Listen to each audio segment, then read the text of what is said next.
Hello guys, welcome back. In this video I'll show you how you can use the Google Nest Mini Speaker as a Bluetooth device. On our Google Home application, we have to select our speaker, then tap on this settings icon, go to Device Features, and select Audio.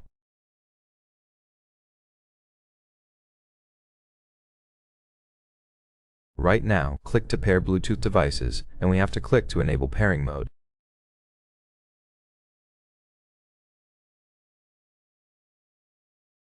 As you can see right now, the indicators are blinking, meaning that this device is in pairing mode and is visible to other devices via Bluetooth. On the device you want to connect, open Bluetooth, and as you can see, after a few moments it will appear on the list.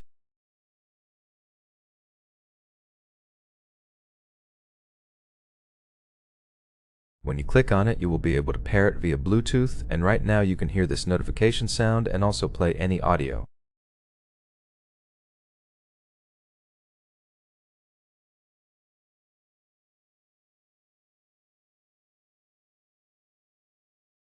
That's all for this video. If you found it helpful, remember to leave a like, comment, and subscribe.